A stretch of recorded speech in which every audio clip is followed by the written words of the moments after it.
very soon. We are so happy you're here. Yes, I love that. The So chair great. looks awful, but Okay, I'm gonna go on YouTube on my the chair channel. looks awful, but It's okay. we can put the drum instead. Do we have a little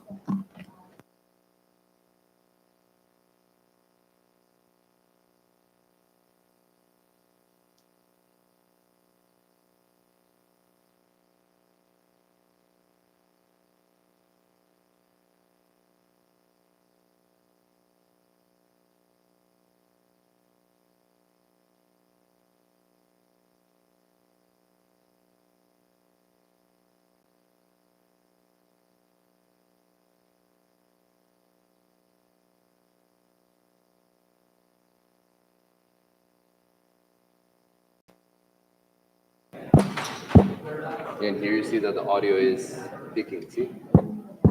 See. Bueller. No, it's off. Yours is off. I think. Okay. I mean, turn it on. You can test.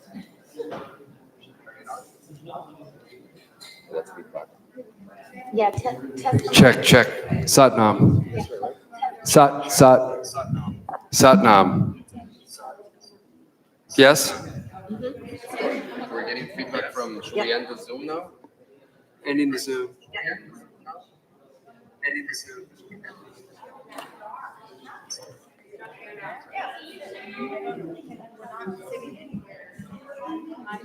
Hey guys, let's keep our voices down, please. We're going to stay quiet. Thank you.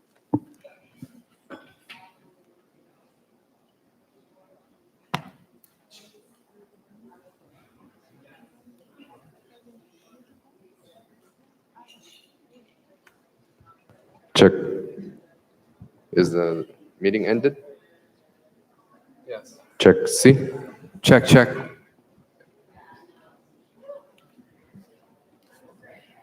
There's no feedback, yeah? I think it was coming from the Zoom. Yes, it was. Back, yeah. Okay. So here.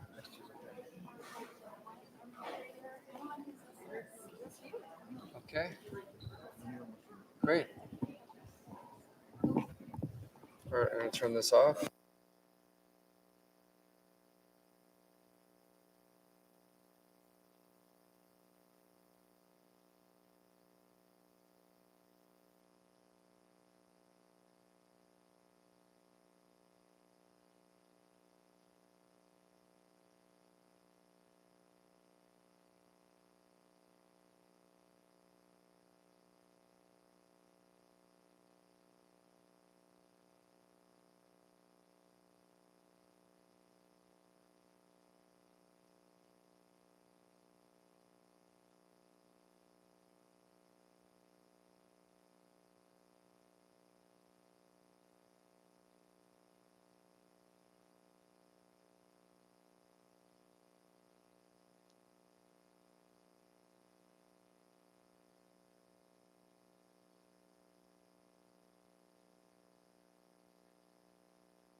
That's better.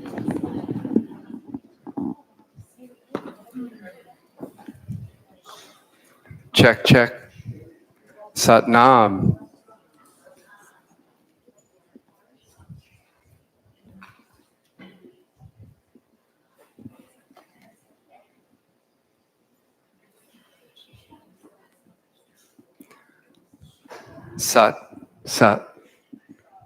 Satnam.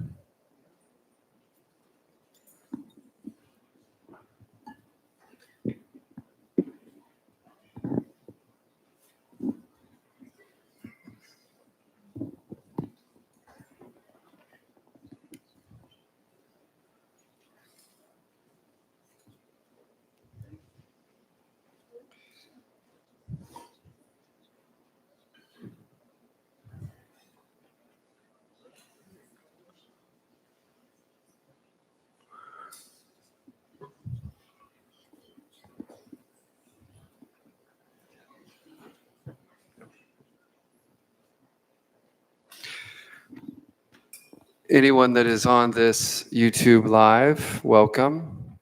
We're about 5 minutes out.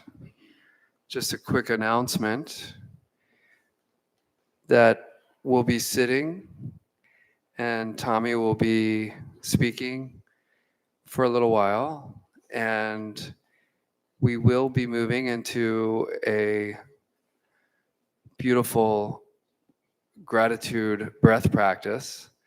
So if you need something to sit on comfortably for that, now is a great time to do it, so you'll be ready to go in about 30 minutes time when that begins.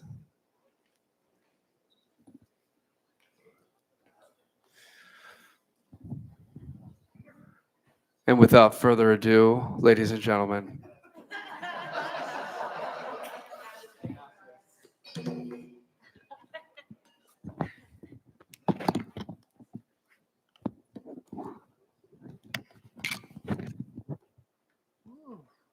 Yes. Yeah. That's great. No. Let go. DJ trying to get at me. Get all inappropriate.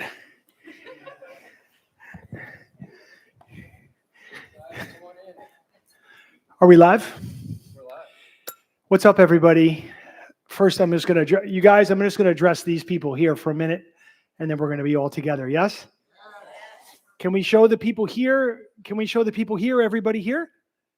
Can we give them? You need a 360. You need a 360. We got to just see these faces. Is it? You can just simply turn, right? You don't have to move. Just turn. You got it? We're already into control issues and all kinds of stuff.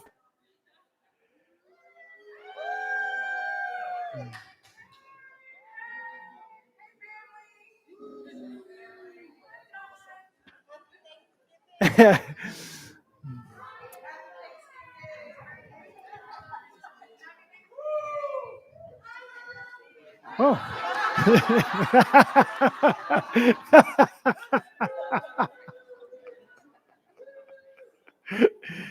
Ah.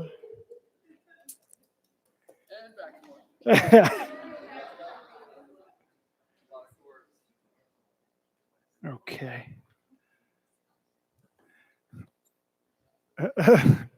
Amazing. So, amazing, incredible welcome to the greater Recovery 2.0 community. I want to recognize you all, this global community of people who have found a way to overcome addiction and thrive in this life. We're on the path of discovery together. It's a beautiful thing. I also want to recognize, of course, the greater recovery community. That's everyone in the world who has decided that they want to live their best life and that they're moving, all of us moving from this place of addiction, this place of stuckness, this place of darkness. And we're moving toward the light, towards the freedom, towards the joy and the bliss of this existence. And we're so grateful to be on this path together. I'm in a room in Costa Rica with some of the most glorious, radiant beings I've ever been with. This is true. Let's give it up for all of them.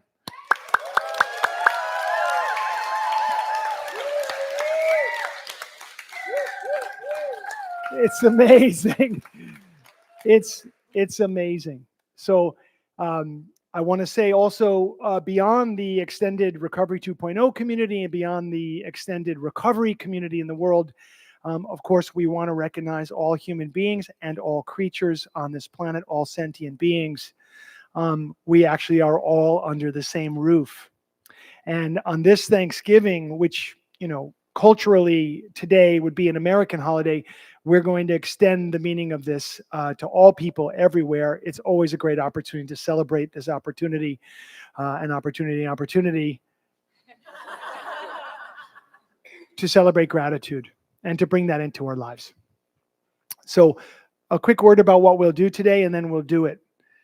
We're gonna tune in right now with a little mantra, and then we're gonna explore some ideas around gratitude and thanks from the yogic perspective and from the universal perspective. After that, we're gonna jump right into a pretty deep, powerful breath practice, and I hope that you at home or wherever you are, I hope you will join us for that. So I think the entire experience from this moment will take somewhere around 60 minutes, at most 75. So if you set your mental clock for about an hour and 15 minutes, we'll have this beautiful experience together. We'll get to explore together.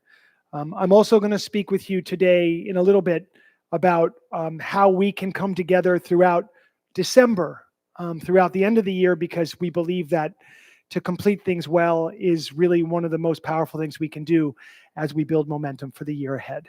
Okay. After the breath practice, we'll probably have a moment to lay out in Shavasana, rest pose. And then that'll end our broadcast for today. And then I'll go on with the people that are here in Costa Rica. So that's what we'll do. So come sitting up nice and tall. Let's rub the palms together at the heart center.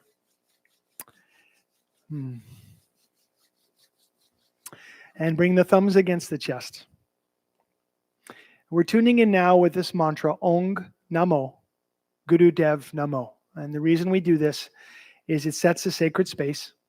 It delineates something special is about to happen. Ong Namo means I bow to the divine intelligence, the divine will, the divine spark in all things. Guru Dev Namo, I bow to the teachers and the teachings that carry us from the dark into the light. And we'll chant that together 3 times. If you're new to it, just sort of hum along with us. Allowing the eyes to close. Let's first take a deep inhale as a community. And let's sigh it out as a community. And inhale to begin. Om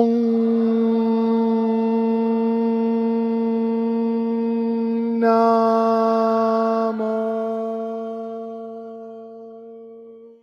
Guru Dev Namo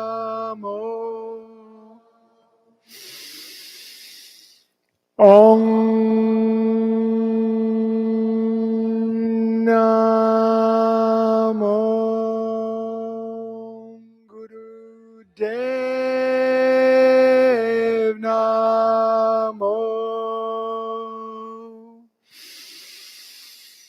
Om Namo Guru Dev Namo. Inhale deeply. And exhale.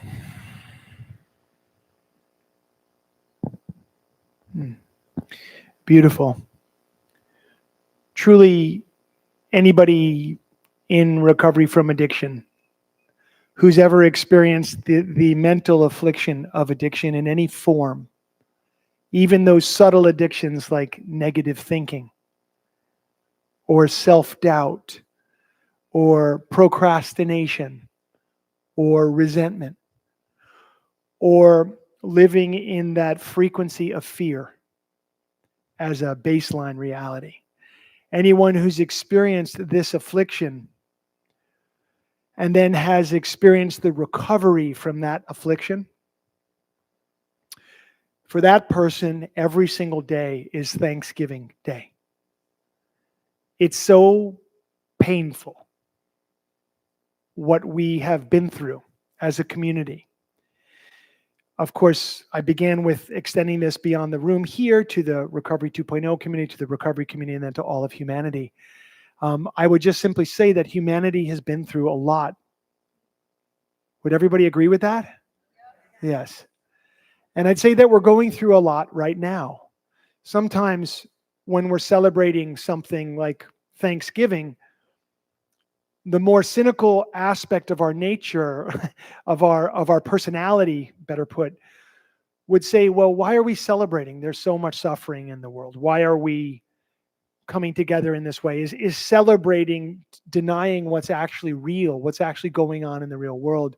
And I would say that this more than ever is a time for celebration, because where we can be led to focus in on the darker elements of what's going on this planet, I can assure you that there is as much or more light work taking place here. We may not see it in the news. We may not be focusing on it as a society and culture, but there is so much good taking place. And so I just want to begin there today. It's Thanksgiving Day, and we're so grateful to have this delineated 24-hour period where we can be grateful and really count our blessings. It's wonderful. And tomorrow when we wake up, let's do it again. Let's do it again. Okay? In this path of yoga, so I've said many times that yoga is recovery and recovery is yoga. That for me, there's no difference between these two paths. If yoga is the place where everything connects, addiction is the place where nothing connects. And so just simply that movement from addiction, from this disconnected state to this connected state, that is a path of yoga. So if the tools that you're using, for example, would be, let's say you're engaged in the 12 steps, you go to meetings, like if that's your thing, or you have a therapist who's particularly keen and understanding of addiction and that process of recovery, maybe that's part of your path. Or maybe you're reading some kind of poetry and you're journaling and you're waking up in that kind of way, or you're a musician and you're going deep into music and you're waking up in that kind of way. Whatever your path is, all of that to me is yoga. And so what I love about that statement that yoga is recovery and recovery is yoga is that we can look to the unbelievably powerful tools of yoga and we can apply them to our recovery. And we apply them in such a way that we're finding unbelievable success with this. Whereas before we may have been addressing spirituality, or we may have been addressing the physical aspect of addiction or psychological aspect of addiction through the path of yoga and this holistic approach, we're approaching addiction at every level of our being, mind and body and spirit and time. And this is beautiful. So we're looking to yoga to show us a few things. And there's this beautiful, beautiful ethical foundation underneath the practice of yoga. And we refer to that ethical foundation as the yamas and the niyamas. There are 5 yamas and there are 5 niyamas. And so we could call these the 10 ethical codes of a yogic approach to life. And today for Thanksgiving, we're just going to look at one of them. It is a niyama. It is an observance. So the niyamas are the observances. And the one niyama that we'll look at today in the context of gratitude and Thanksgiving is santosha. Santosha. That's Santosha. Roughly translated as contentment. Santosha equals contentment. On a deeper reflection, if we really go into the study of these words and the study of that word santosha, it is contentment, it is gratitude. I'm content, I'm grateful, but it's actually a state in which no craving exists. And that should be of particular interest to this audience here. Okay? This state in which no craving exists. Some of us, when we think of that the first time we even consider the concept, like maybe you've never heard that before. Okay, what would that be like? I mean, some of us are immediately seized by fear. How would I pass the time if I didn't have a craving to pursue? Right? I mean, it literally is how most of us get through a day. We have a fire in the form of a craving, and we set out to put out the fire. Then we have another fire show up. We set out to put out that fire, and another fire, and another fire, and another fire, and so on. And so all we're ever doing is relieving ourselves of craving.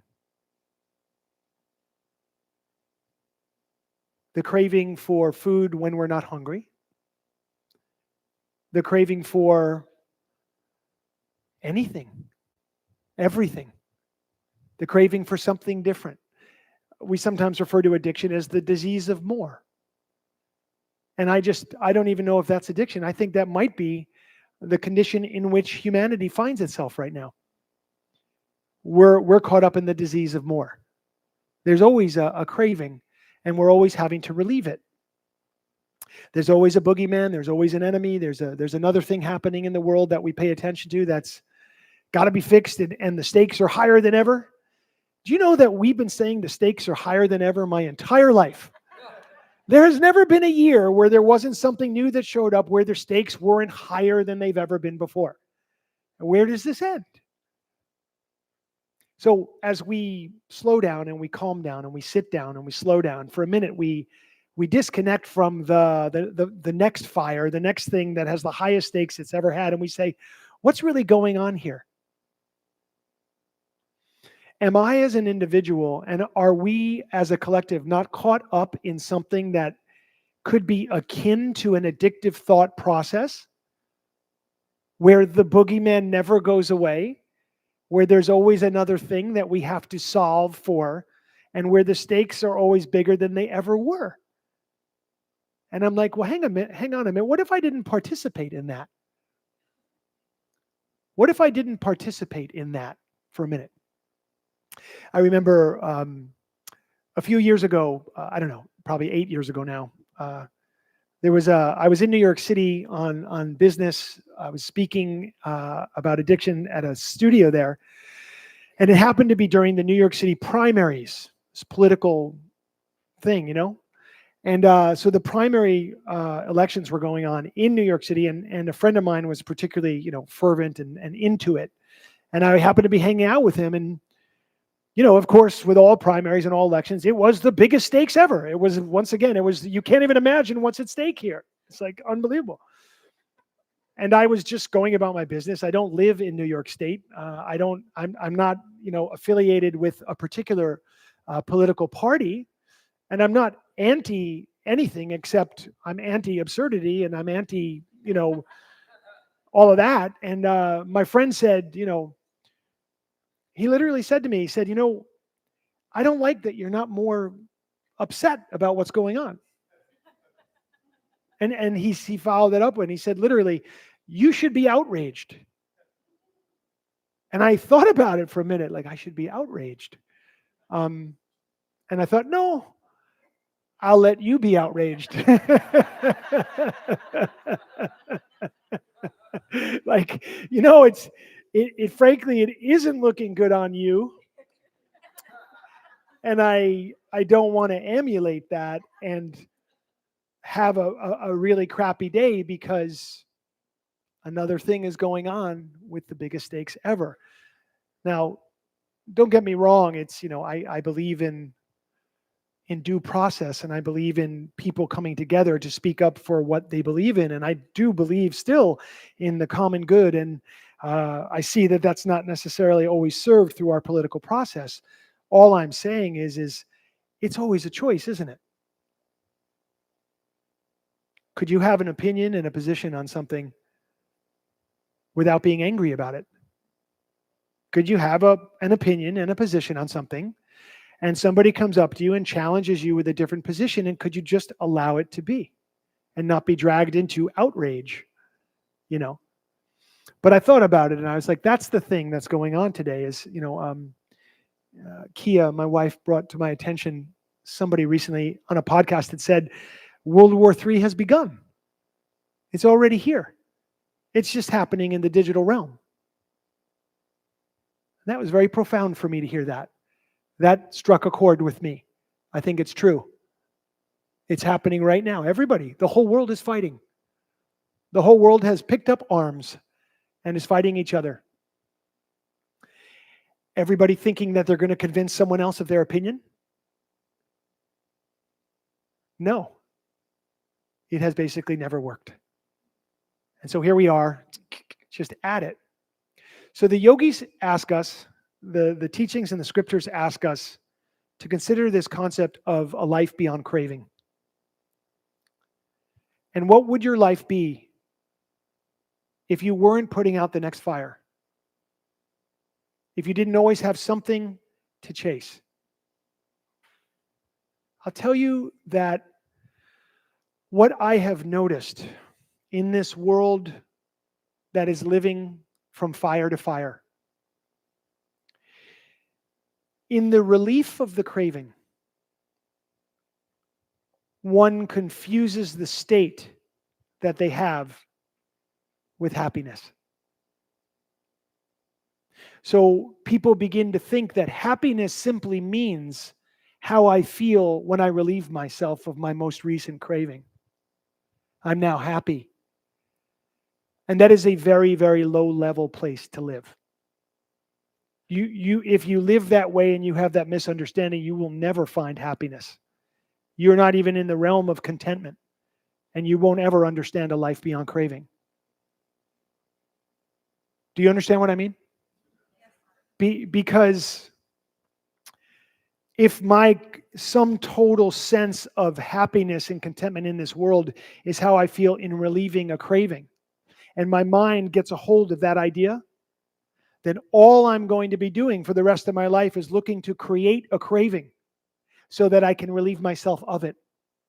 And then feel the sense of happiness that I now have because I'm now in a state of relief.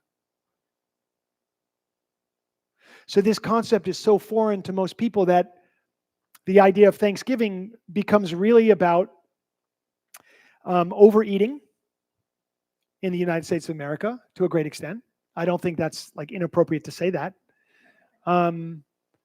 Gorging yourself, and being in family dynamics that are in many cases very unpleasant and very difficult. And a lot of people suffer around that. Now, that's not the sum total of what's going on. There's also a lot of beauty, and there's a lot of togetherness, and there's a lot of love shared also. And that's where we want to be, is really focused on that aspect. But this idea of santosha, of a life beyond craving, opens up a universe to us now.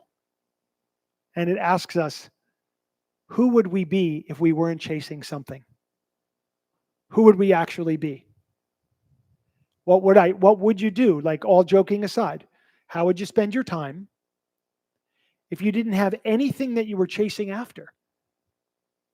Well, you would drop into your heart for one thing, and you would start to pursue your heartfelt desires rather than your mind-generated, fear-propelled desires. You'd be in your heart center now. And from the heart center, now you can become creative. You could create the life of your dreams. You could pursue the things that mean the most to you. You could build a life. You become an architect, literally sculpting the life that your heart and soul desire for you to live. You could become spontaneous. You understand that when you're in craving relief, there's no spontaneity left in life. The childlikeness has gone away. Does that make sense to you? Because you see, to be truly spontaneous, you don't know what's going to happen. People caught in the frequency of addiction are always trying to figure out what's going to happen next. So that's why you can just look at what the bottle tells you. Take 2, and this is how you'll feel. Well, internally, that's how your mind is. I remember the relief I received when we did X and Y and Z. Let's repeat the experiment so we can feel the same relief. That's called a lack of presence. You haven't dropped in to be able to experience what's actually happening here and now. Take a deep inhale. Open the mouth, sigh it out. Yes. We're a spiritual being, this energy that's in a physical frame, and we're learning to operate this machinery ever better. And we are grateful for just that alone. So as we explore this concept of Santosha, a life beyond craving, a few very important things come clear for us. And it has to do with, I'm going to use the word consciousness, and it's not such a fancy word. I just mean the bandwidth of information to which you have access. Okay, that's our consciousness. I'm conscious of these things. When I got sober 32 years ago, my bandwidth of consciousness was extremely small. I was only aware of a few things, mostly having to do with me and the very definite need to relieve myself of my physical cravings for drugs and alcohol. Later on, through recovery and yoga and all this practice, like my bandwidth became greater. I became a more conscious human being, just like you guys have. And now we're accessing greater and greater bandwidth of information, and we can see more. It's very important to look at these experiences of consciousness, and we'll today, for the purposes of this, the rest of this presentation, before we do our breath work, we'll just talk about the first 3 levels. The first level of consciousness, we'll describe it as the level where we experience life as life is happening to me. Life is happening to me. Now, in this consciousness, this is how life appears to us. That things are happening in the external world and they're happening to me. Meaning, I'm a little bit a victim of the circumstances of the external world. So, if things go well according to my ego in the external world, I might have a good day. If things don't go so well, I'm probably not going to have a good day.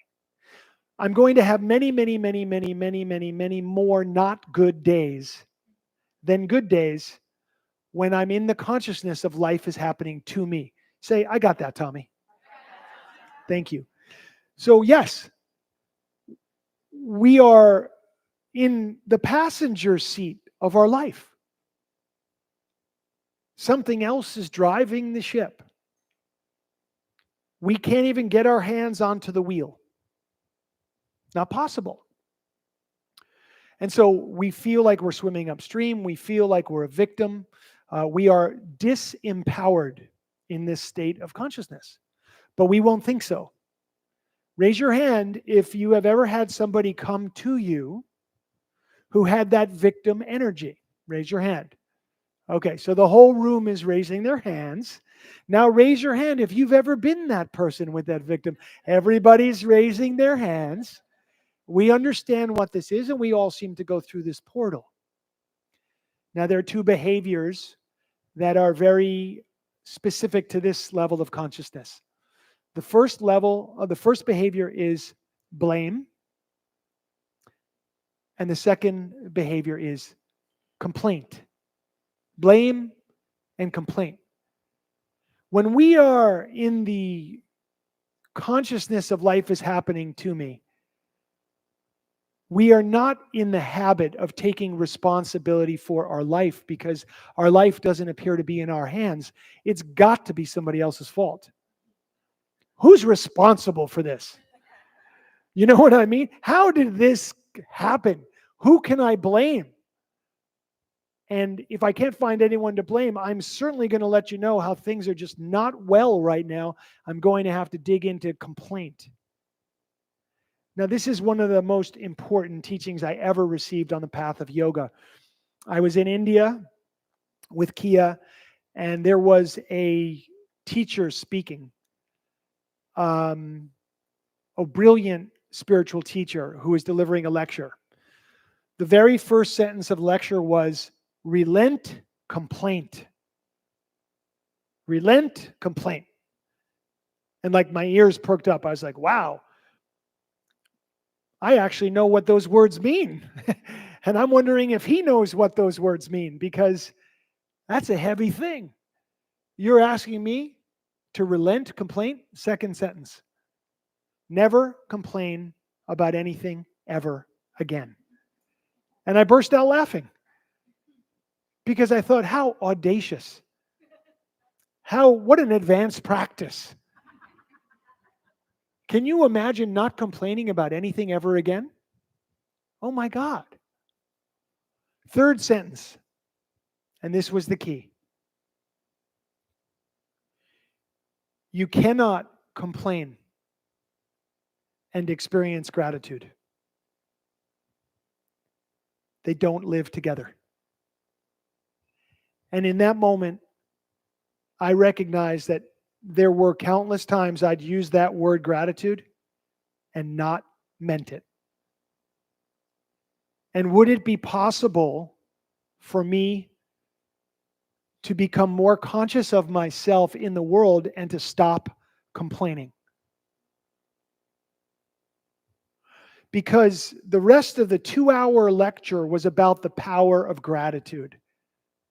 That it was amongst the highest energies in the universe, right up there with love. That it was one of the most attractive energies in the universe, right up there with love. Thankfulness down to the core of your being, down to the cellular level. I'm so grateful and thankful for this life without condition. I'm so grateful for this life. And now I have made an attempt at that practice for these past 10 years or so. And of course, I have not been perfect with it.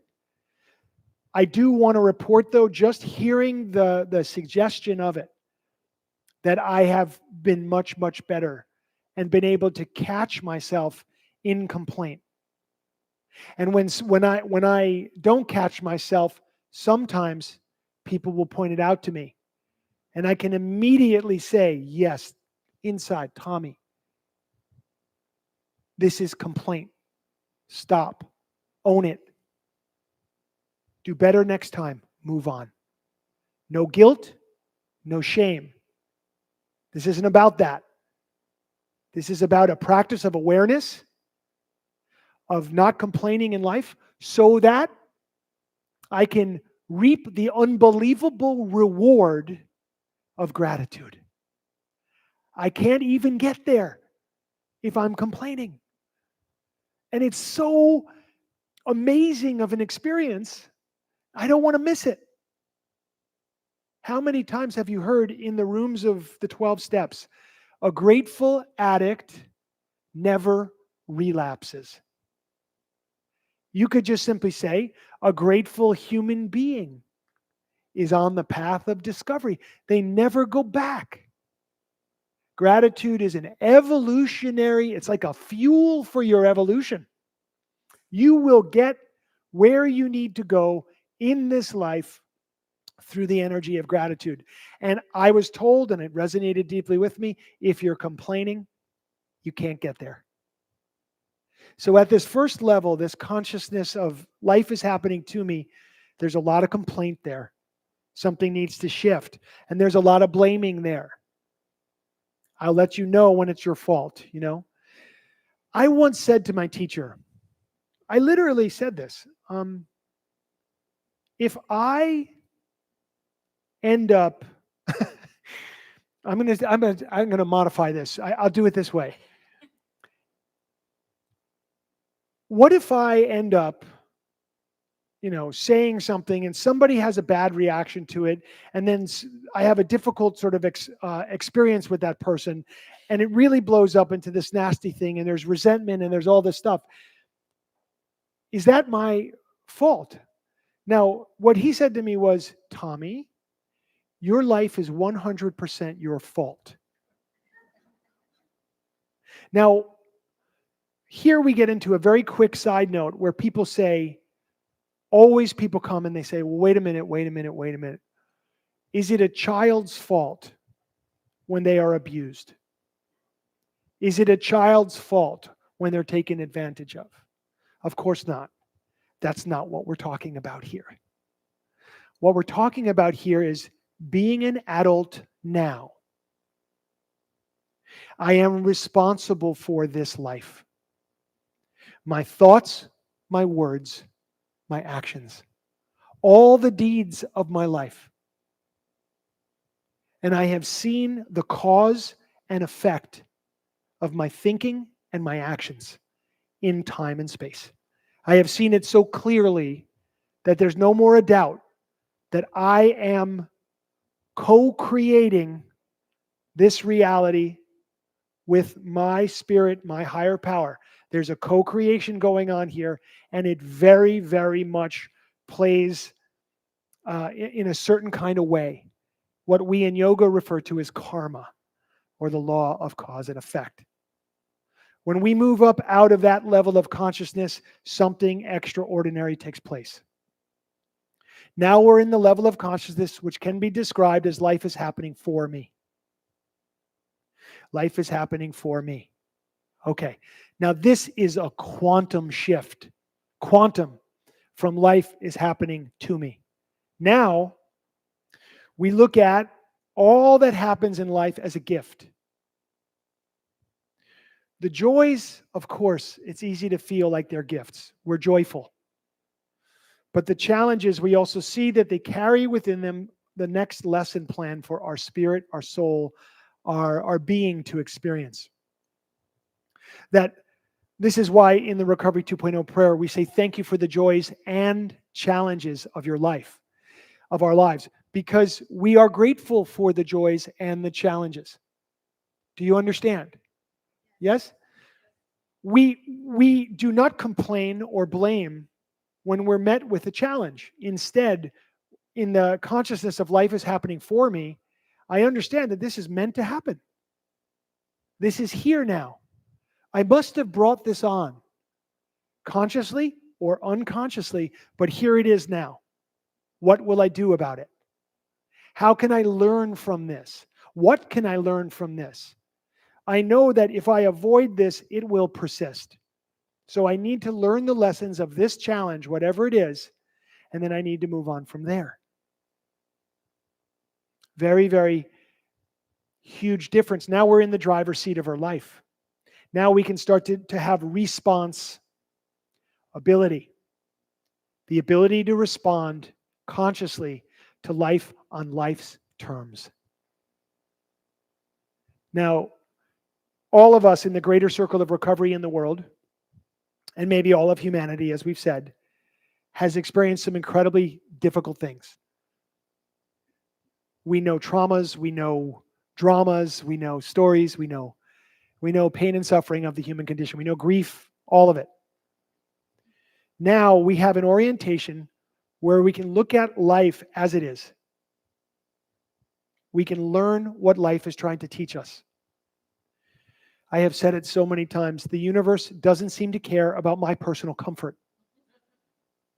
But it is very interested in my personal development. I know that. I feel that. I've experienced that. I'm constantly being nudged from the perspective of life is happening for me. I'm constantly being nudged forward. And all I had to do was align to it. And that would bring me a little closer to that energy of thanks, to the energy of gratitude. Beautiful. I'm no longer blaming and complaining. I'm taking responsibility for all of it. It doesn't mean that that people don't do unconscious things that are hurtful. Of course, those things are going to happen. And we have an opportunity now to respond, not violently, not unconsciously, but with grace and presence. Now, sometimes we even have to defend ourselves. Sometimes we may even have to defend ourselves physically. It's true. That is part of a reality of this world. The way my teacher put it was, and you have to take this with a tremendous grain of salt and you have to understand this lesson. But he said, oh, definitely kill your demons. Just don't get mad about it. Don't get mad about it. So there's that way of showing up in the world and way of acting in the world that doesn't bring on a whole bag of karma with it. That you can go through the world without accumulating weight. That you can be light-hearted and light-stepped through this world. And part of it is to be in this greater level of consciousness. I do say greater, because that other level of consciousness is pain. That's where addiction lives. Life is happening for me is where we can really get onto a path of healing, a real true path of recovery, what we call the path of discovery. Finally, the third level of consciousness that we get to is life is happening through me. Life is happening through me. Now we are on a different footing altogether. Now we are on a different footing altogether. This is the place where we are in the flow. We are in the flow. We're in the river. We're experiencing spontaneity. We're experiencing true presence. We're in the employ of the infinite, if you will. We are in the employ of something greater than ourselves. It is no longer about us and our petty needs and our petty wants, but we're showing up in a way in the world that has a greater value, a greater meaning. It's like you have a sign on your head that says, open for business. And the universe is like, there's one. We'll give that person a bigger life. And when you put that sign on your head, open for business, you absolutely are going to find yourself in the most extraordinary, magical, mystical tour of this world that you can imagine. Everything becomes magical. The connections you can see all the T's being crossed, all the I's being dotted. All of a sudden, the most extraordinary coincidences are taking place. There's just so many of these coincidences. So many of these extraordinary stories.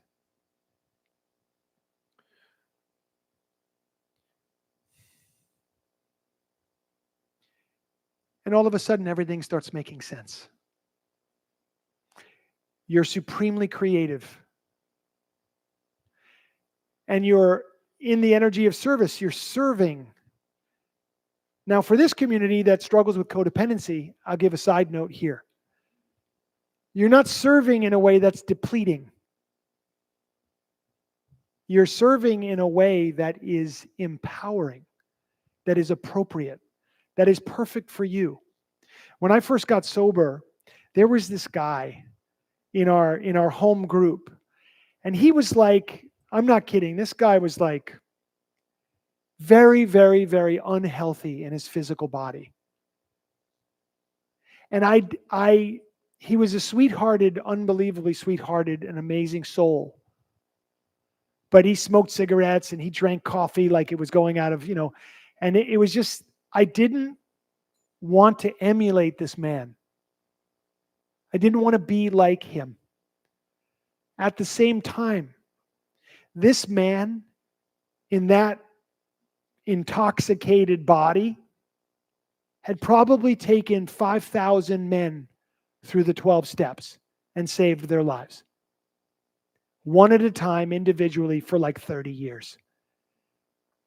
And I can't imagine a greater contribution. So I was in this conflict in my mind. Everyone would be like, be like, Fred, be like Fred. And I was just like, man, I see that he's doing so much good in the world, but I don't want to be like Fred. And then my sponsor told me one day, you don't have to serve like Fred. You don't have to be Mother Teresa. You serve how you can serve. You find your way of serving in the world. And everybody has that.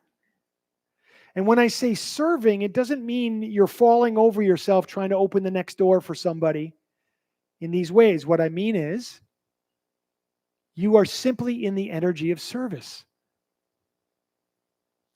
And it's an alignment, and it's a beautiful thing. And once you have that and life is happening through you, the worries start to go away. The concerns start to go away. And you're now in a life beyond craving. And you get to be thankful, just in the energy of thank you every day. Thank you every day. The prayer in the morning is, please guide me. The prayer in the evening is, thank you. And it's just so simple, but it makes so much sense. And so, with these thoughts in mind, I'll just talk for 3 minutes about the practice we're about to do, and then we'll go right into it. Is everybody good with that? Okay, we're not going to have a break. We're going to go right into this practice, okay? So, on the yogic path, in addition to this ethical foundation that we spoke of, these 10 codes, there are certain techniques and practices that we have. And one of those techniques and practices is asana, which means posture, or the way we find a comfortable seat in different postures. And another is pranayama, which means breath control. We're going to bring those two practices together today in this breath series that we'll do. So you're going to see a bunch of movements, a bunch of different things we're going to do with the arms, and we're going to do very powerful breath work together. And it's going to last about 30, maybe 40 minutes, and it's going to be profound for you. I feel very confident in saying that. Now, as we go through that, make sure to take care of your body, take care of yourself, and don't do anything that feels like a strain. But do your best. And really, we're going to invigorate ourselves inside out with this pranayama practice. And we'll go from there. So without further ado, thank you for hearing these chats, these ideas and thoughts about Thanksgiving and gratitude and Santosha. And let's take that concept right into this practice, and let's exercise the muscle of gratitude as we go into this. Okay.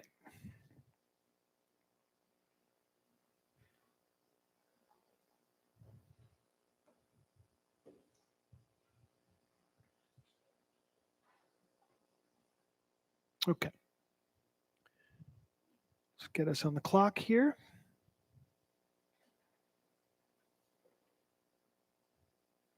Okay. The first posture is going to have the arms straight out. Palms are face up, elbows are straight. And we're going to begin this breath called the breath of fire. Now, breath of fire is simply a panting breath. The belly comes in on the exhale, and then we release the belly for the inhale. We're in and out through the nose, and we'll just be right there.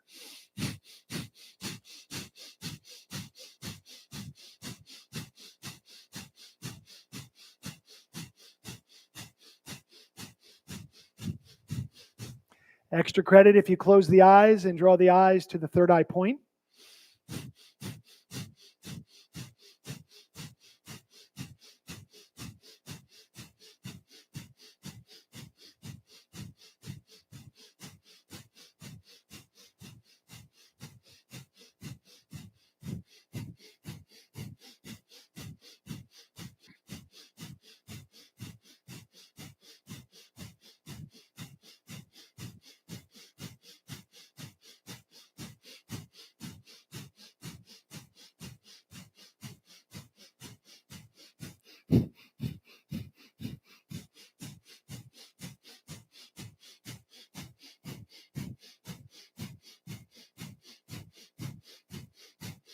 Keep going, stay steady. Allow the belly to move in and out with each breath.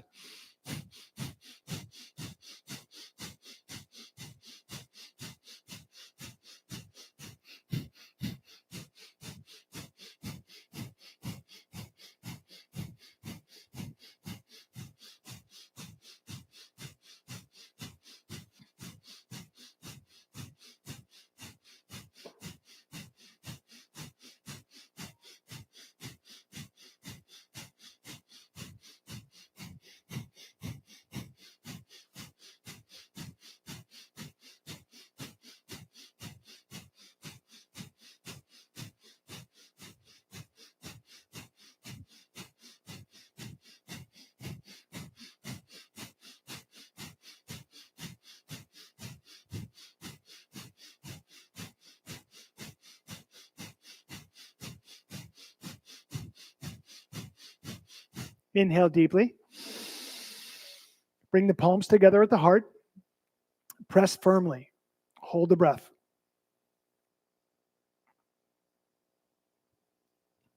Keep holding. Draw the belly in.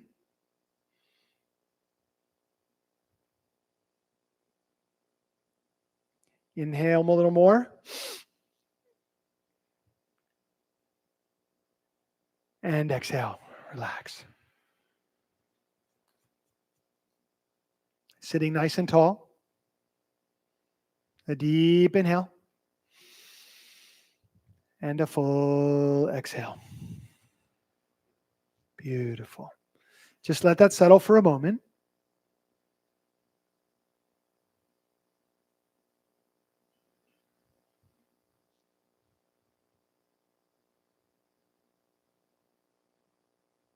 Beautiful. Okay. Second posture, we'll bring the elbows up to shoulder height. We'll bring the thumb and ring finger together. Thumb and ring finger together. This is called Surya Mudra, this hand position, which is the position of Surya or the sun. And we're going to begin 4 sniffs in through the nose and then 4 sniffs out. It'll look and sound like this.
Inhale. Bring the palms together at the heart. Lift the arms up straight to the sky. Stretch up.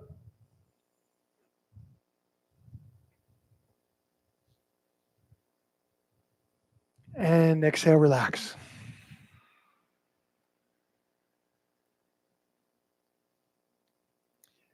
Deep inhale. Full exhale. A deep inhale. Full exhale. Deepest inhale. And your fullest exhale. Very good. Let's keep going. Okay. So remember that through each of these practices, what we're essentially doing is we're using these techniques to break out of a frequency that we've become used to. We're breaking a pattern that we've become used to. If we're stuck in that blame and complaint, that's okay. It's not about shame and guilt. It's like, ooh, how could I break out of this? What can I do? So we talk about things. We go to talk therapy, which is great and that has its place. But we also want to do these techniques and elevate ourselves right here and right now. We have this opportunity. Let's do it. Interlace the fingers. The palms will be face out. Okay? We're going to go inhale up, exhale down. Just like that.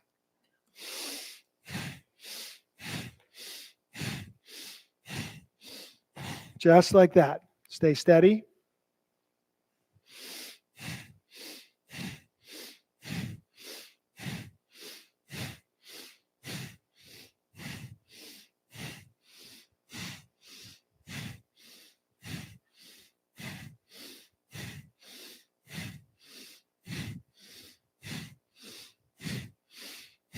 Powerful breath. In and out through the nose. You have an opportunity to change yourself right now. This is a massive upgrade to that default mechanism of fear, anxiety, worry, stress, depression. This right here, by the way, this is an antidepressant. No question.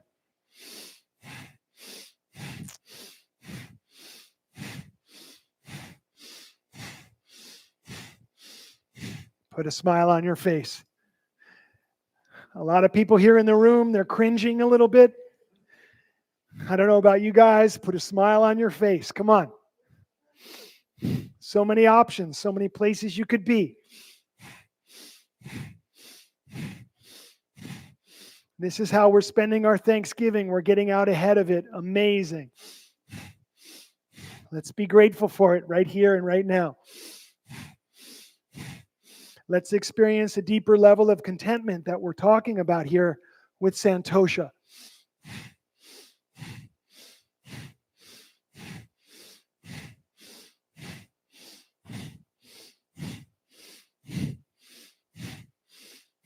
"30 seconds to go." Here we go.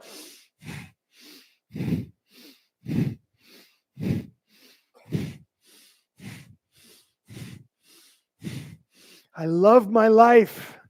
Say it. I love my life. Yes. I am grateful. Inhale up. Stretch up. Hold. Stretch up more. And exhale. Woo. Okay, let that settle. Deep inhale. And a full exhale. Deep inhale. Full exhale. Deep inhale. Full exhale. Good. Just for a moment, since we've been seated for a little while, just extend your legs out in front of you for a moment and just shake them out a little bit. Still a little blood going through there. Nice. How you guys doing? Okay, beautiful.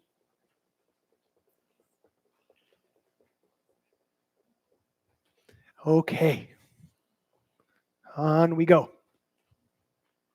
Okay. So now we're going to be arms out to the side. We touch the backs of the hands, like the wrists, over the top of the head. It's inhale up and exhale down. Here we go.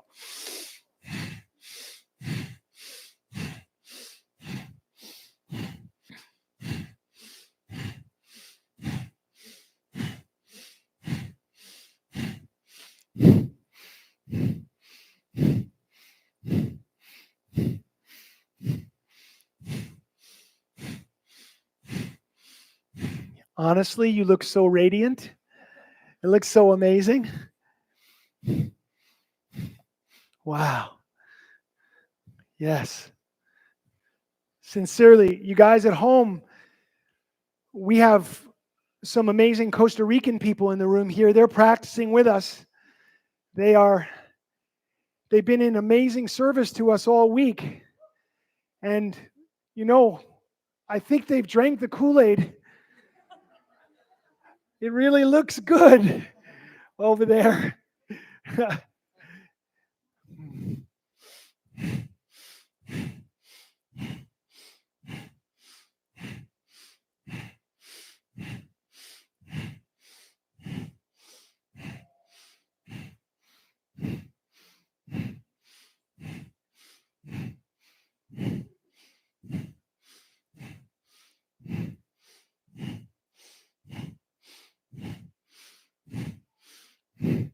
This is where the smiles come in handy. 15 seconds.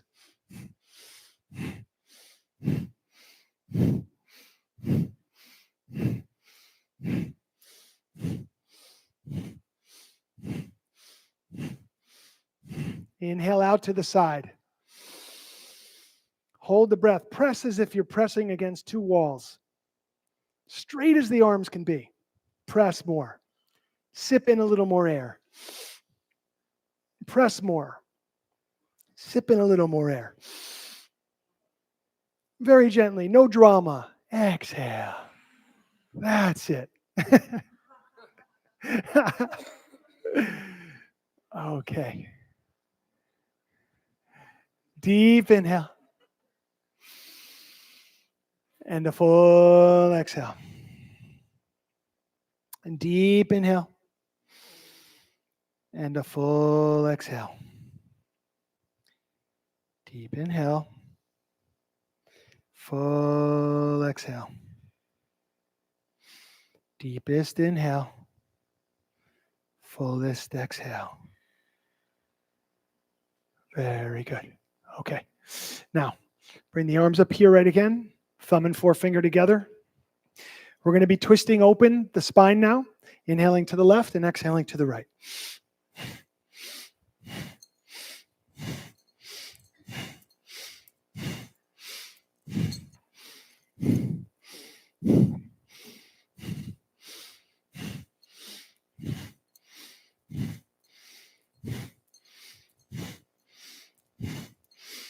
Inhale left, exhale right.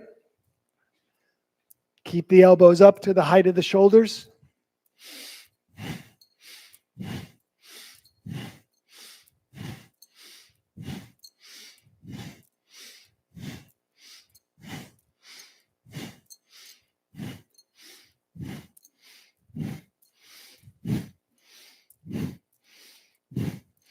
One more minute to go. Really twist open. Imagine that energy flowing all the way from the base of the spine to the crown of the head.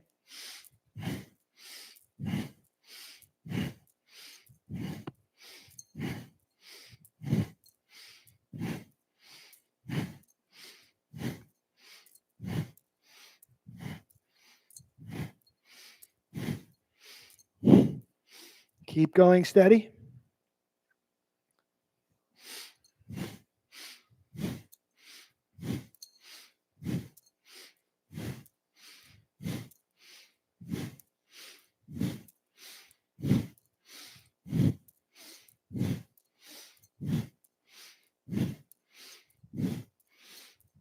Inhale to center.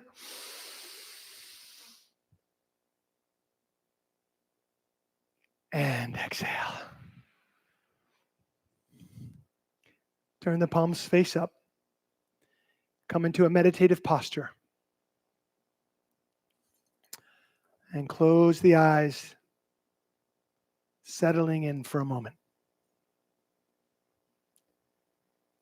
The breath returns to a normal rhythm. Tune into the prana flowing through the body, that sense of a hum and energy flowing through the body. Attune yourself to that energy.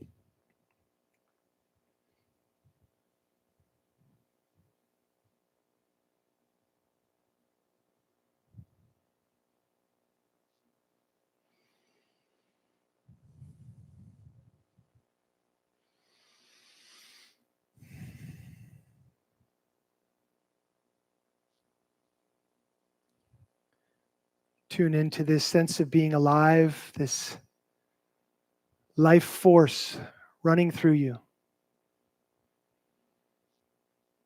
See if you can tune into a sense of gratitude right here. Not the relief of a craving, but just the experience of your own presence.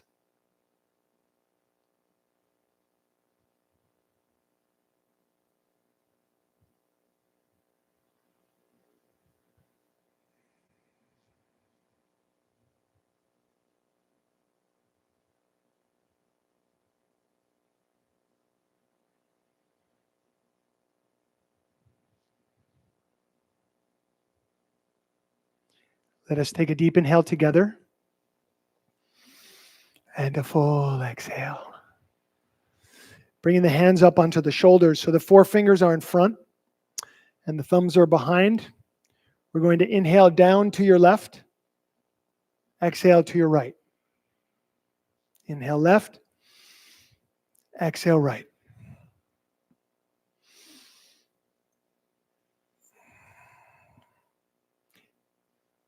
Lateral movement of the spine. Thinking about the spine as a superhighway. Uninterrupted flow of energy. From the yoga perspective, you're only as old as your spine. No matter your outward age, you can stay young your entire life as long as you keep a healthy spine.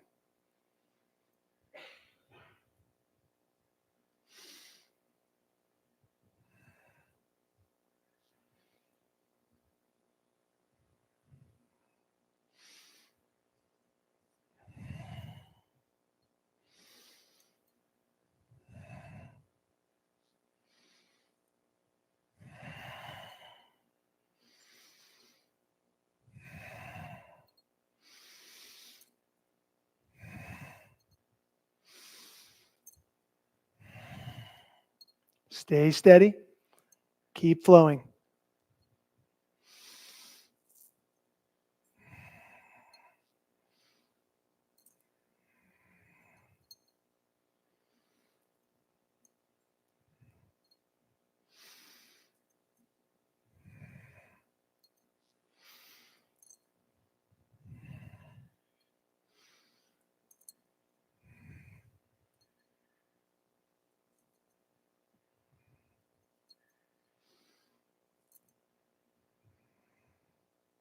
And inhale to center. Pause the breath, lift root lock, lift that pelvic floor up.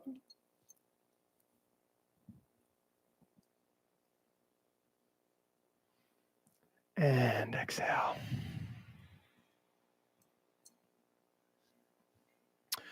Palms face up, thumb and forefinger together. Take a few centering breaths, tuning in once again to this inner world.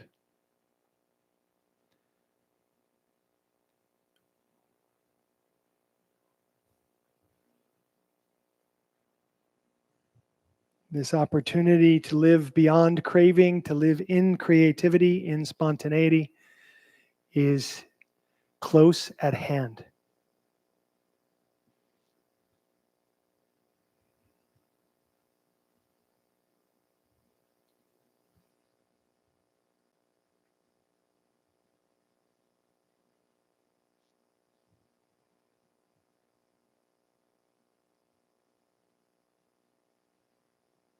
Take a deep inhale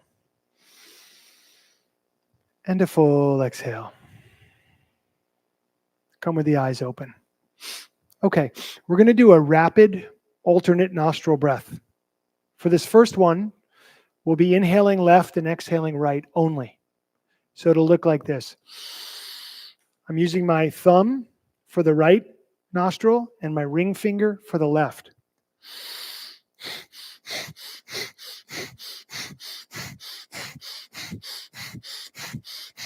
I'm inhaling left, I'm exhaling right. Each time, just inhaling left, exhaling right. Here we go.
Inhale left. Relax the posture, hold the breath.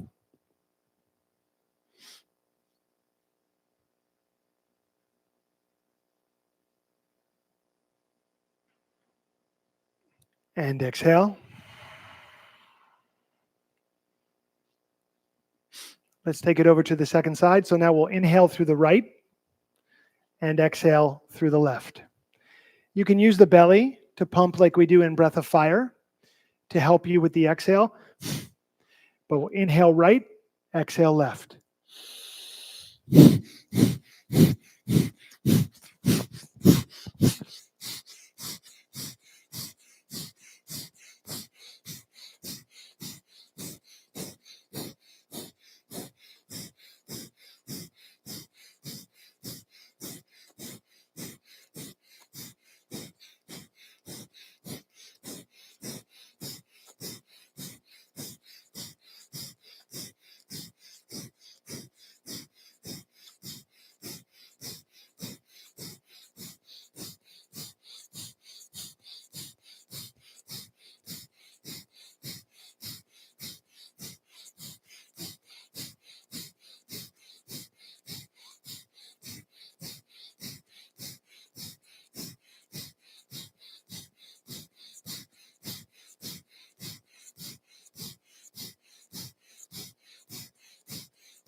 Inhale right.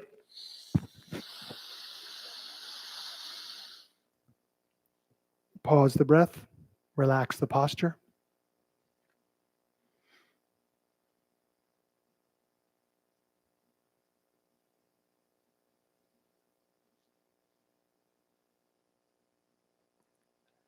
And exhale.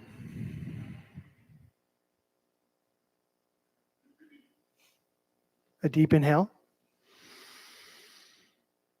And a full exhale. Deep inhale. Full exhale. Please come gently with the eyes open. Okay, we have just 2 more breaths to go.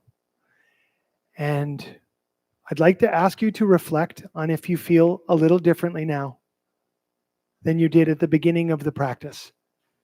Yes? Yes. Okay. Is it a nice feeling? Yes. Okay. Good. That's very good. I reflect to the people at home. Also, I hope that you're having fun where you are. and enjoying the practice. I'll just quickly mention that we're going to be meeting, all of us, as a community through December on the Saturdays. December 9th, the 16th, the 23rd, and the 30th. So always when we come on retreat together, everyone's always like, well, what do we do now? You know, how do we continue this? How do we leverage this? So this is what we decided to do. And so, yeah, it's exciting. So we'll be meeting on Saturday mornings in December from 6 a.m. to 8 a.m. Pacific time. And I hope that you will all decide to come join us, and you can learn about that at the end of this. I'll speak more about it when we're done, if you're interested. And I think there's some people from the Recovery 2.0 team that will put links into the chat bar here where you could register if you want to. Okay. There's this beautiful breath, which is a cooling breath, a calming breath. It's called Sitali breath. And the way you do Sitali breath is like this. You stick the tongue out and roll it, and you inhale through the rolled tongue.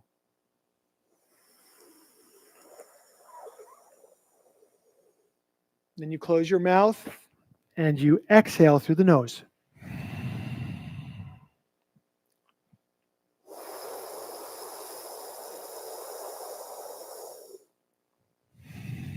Just like that. Now, some people can't roll their tongue. Naturally, they can't do it. So just bring your teeth together and inhale through the teeth. You'll still get that cool sensation.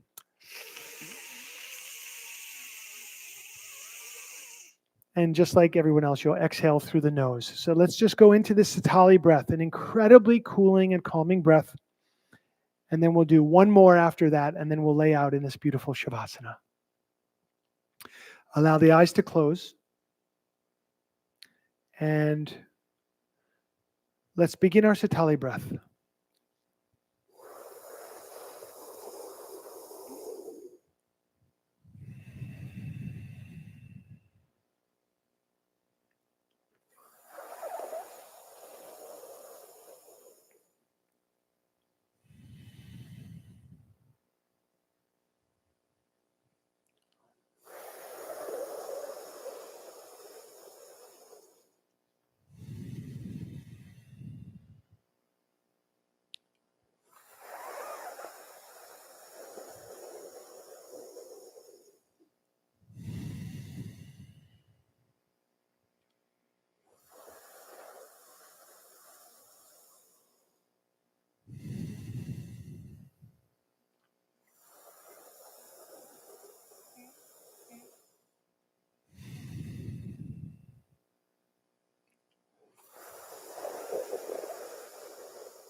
Last breath, inhale.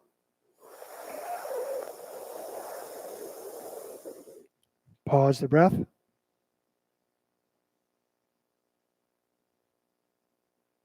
And exhale. Okay, so this last one now.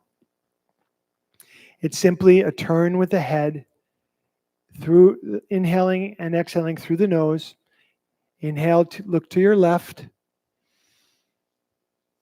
Exhale, look to your right. Inhaling left. Exhaling right.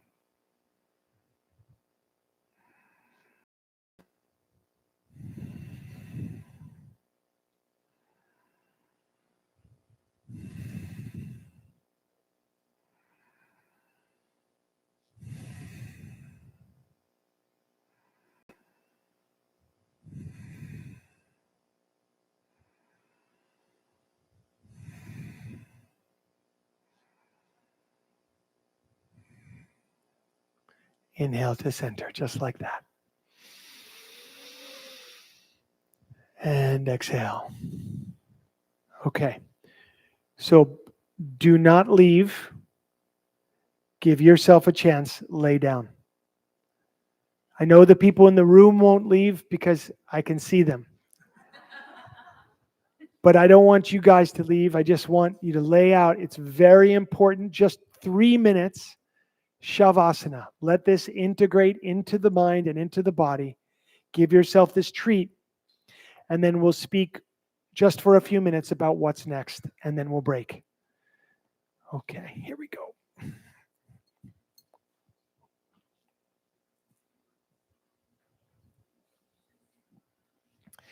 The palms are face up. Let the weight of the body just sink into the earth beneath you. The heels are sinking into the earth, the hips, shoulders, back of your head, back of your hands and arms. Release all effort now.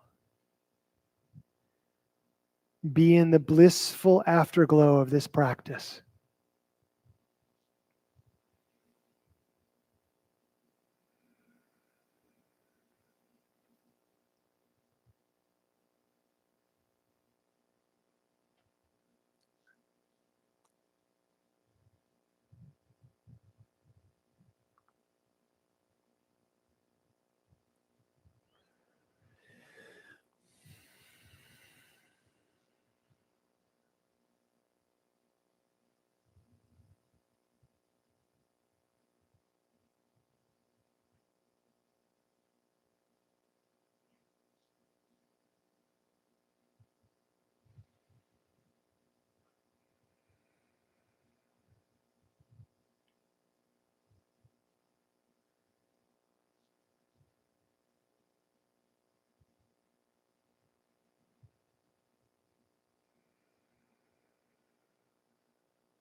Let us begin to deepen our breath now. Coming back to an awareness of our body in this space.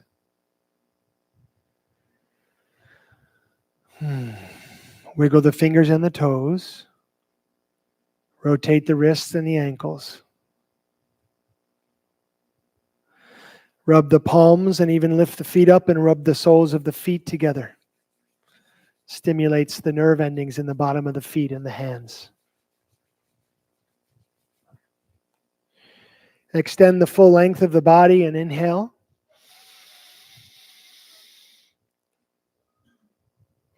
And exhale, draw the knees into the chest. Just rocking side to side on the pelvis, lower back, and then roll up to a seated posture.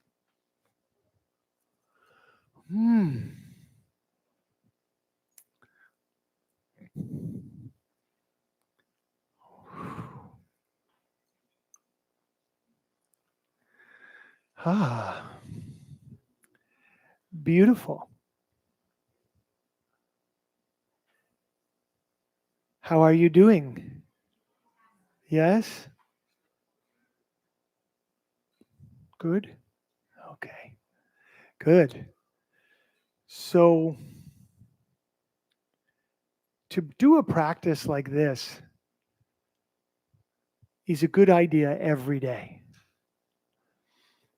We aired out the lungs, we moved the body, we moved a lot of life force around the body, a lot of prana moving. When you leave your mat this morning, when we're done here together, drink a lot of water and do something beautiful and kind for yourself and the people you're around, and celebrate this beautiful Thanksgiving Day.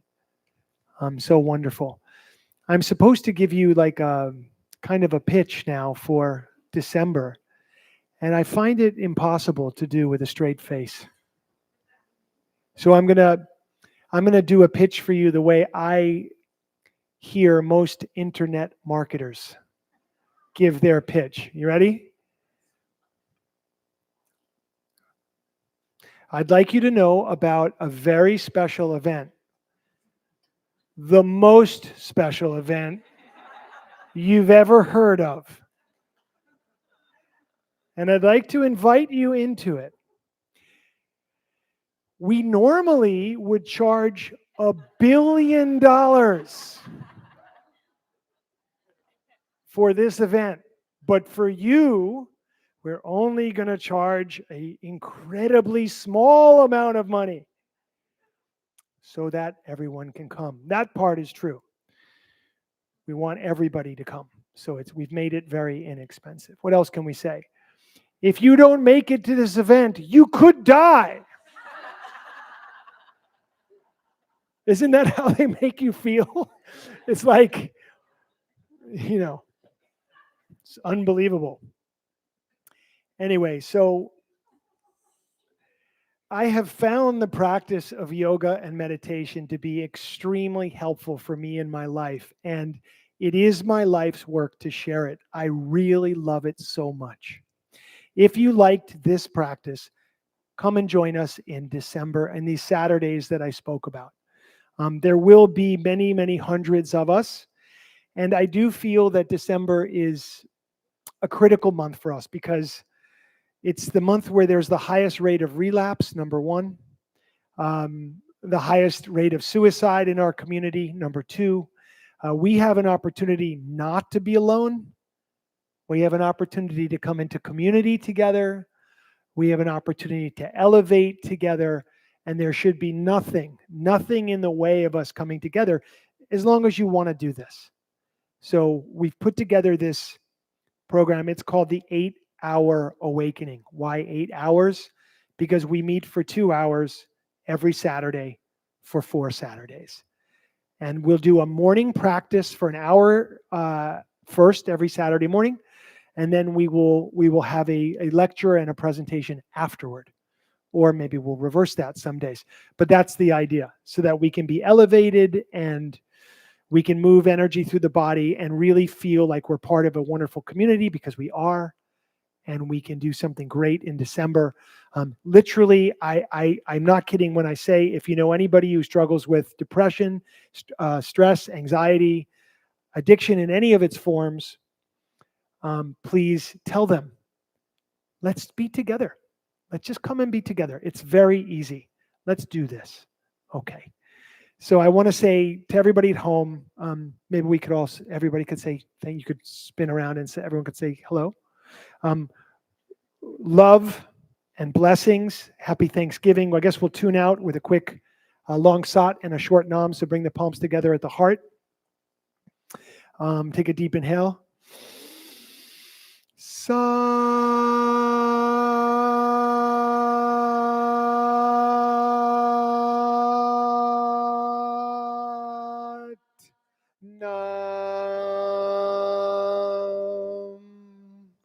Peace to all, love to all, blessings to all. If you know the Recovery 2.0 prayer, let's say it together now. Inhale to begin. Universe, put us in the places you want us to be, with the people you want us to be with, doing the things you want us to do. Thank you for the joys and challenges of our lives. Amen, Satnam, Namaste, and woohoo!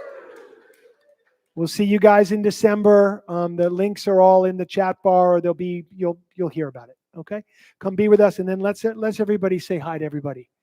Can we do that? Can we just everybody say hi to everybody? It's just too good. Can I?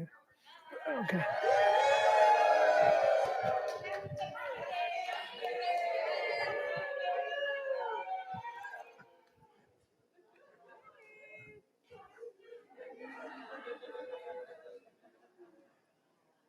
Do we love them?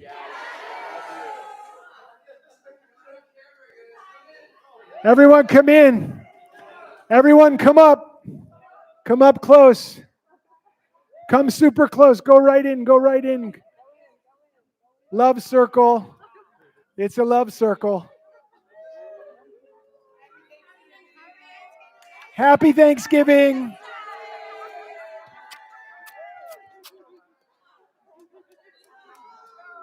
Love you, love you, love you. Stay on the path. See you in India. Beautiful. Beautiful. Do sadhana. All right. We're going to, we'll end that. Bye, guys. Love you so much. Satnam.